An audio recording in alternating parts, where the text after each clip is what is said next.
দেখো আমরা পরের অঙ্কটা চলে আসছি। পরের অঙ্কটা আছে 4x - 3y = 2x + y। 2x + 3y = 1:3 হলে x:y সমান কত? প্রথম অঙ্কটা ছিল x:y সমান দেওয়া ছিল। দেখো দুটো অঙ্ক কিন্তু একই টাইপের। x:y সমান দেওয়া ছিল, আমাকে এইটার মান বার করতে হচ্ছিল। সেকেন্ড অঙ্কটার ক্ষেত্রে এই বড় সংখ্যাটার মান দেওয়া আছে, যেটা মান এখানে বার করতে বলেছিল সেটার মান এখানে দেওয়া আছে, আমাকে x:y কত হবে বার করতে হবে। তাহলে আমার কি করতে হবে? দেখো একই রকমের প্রায় প্রসিডিওর। অনুপাত মানে কি হবে? লব বাই হরের আকারে করতে হবে। তাই লব বাই হর, লব বলতে প্রথমটা, বাই এটা দ্বিতীয়টা, আমি এইভাবে লিখব = 1/3। এইটাকে আমাকে সলভ করে মানে সমাধান করে x:y এর থেকে আমরা বার করে নেব। কি প্রসিডিওর অ্যাপ্লাই করছি দেখো, যারা তোমরা যারা দশম শ্রেণীতে পড়ো তাদের জন্য কিন্তু অঙ্কটা খুব ইম্পর্টেন্ট আছে। কি করবে? ক্রস মাল্টিপ্লাইং মানে কোনাকুনি গুণ করবে। যে কোনো একটা সংখ্যা আগে গুণ করলেই হবে, কোনো ব্যাপার নাই, তুমি যে কোনো একটা আগেই গুণ করতে পারো। তাই 3 দিয়ে গুণ করলে 3 × 4 = 12x - 3 থেকে 9 9y = 1 দিয়ে গুণ করলে যা আছে তাই 2x + 3y। কত সহজভাবে দেখো ক্যালকুলেশনগুলো সলভ করছি। 12x, এ 2xটা বাঁ দিকে আসলে কী হবে? -2x = 3y, 9yটা দিক গেলে কী হবে? +9y।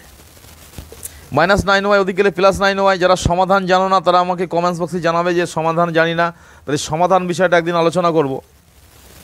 যার যে ধরনের অঙ্ক বুঝতে অসুবিধা হবে আমাকে কমেন্টস বক্সে কমেন্টস করবে যে আমি এই ধরনের অঙ্ক শিখতে চাই, আমি সেই ক্লাসটা তারপরের দিন নেব। 12x থেকে 2x বাদ দিলে কত হচ্ছে? 10x = 9 আর 3 12, 12y। এবার কি করতে হবে? এখানে আমি x/y লিখব। তো y এর সাথে কত গুণ আছে এটা কোনাকুনি যাবে, 12 আর এই x এর সাথে আছে 10, 10টা নিচে আসবে, 2 দিয়ে কাটাকুটি, 6 × 12, 5 × 10। তাহলে কি হচ্ছে, কি দাঁড়াচ্ছে? x/y = 6/5। অনুপাতে গেলে কি হবে? এখানে মানটা কাজ চেয়েছিল x:y। অনুপাতে গেলে কি হবে তাহলে? x:y সমান আমার দাঁড়াচ্ছে 6/5। তাই কত সহজ পদ্ধতিতে আমরা ক্যালকুলেশন করে অঙ্কটা বার করলাম। আগে দেওয়া ছিল প্রথম অঙ্কটা কি? x:y দেওয়া ছিল, এই অঙ্কটা এটা আমরা বার করেছিলাম। এখন এই যেটা করলাম বড়টা দেওয়া আছে, x:y বার করলাম। তোমরা এক কাজ করো, এটা করে আমাকে জানাবে অ্যান্সারটা কত হচ্ছে। যে মনে করো x:y = 6:5 দেওয়া আছে, তুমি এটাকে এই মানটা ইউজ করে এই মানটা তুমি এই অঙ্কে বসাও। 4x - 3y = 2x + 3y। এই এলিমেন্টের মধ্যে এই লব এবং হর মানে প্রথম পদ দ্বিতীয় পদে বসিয়ে দাও, দিয়ে দেখো 1:3 আসছে কি না। 1:3 যদি আসে তাহলে ভাববে তোমার ক্যালকুলেশন ঠিক আছে, তুমি অঙ্কটা কিন্তু শিখে গেছো।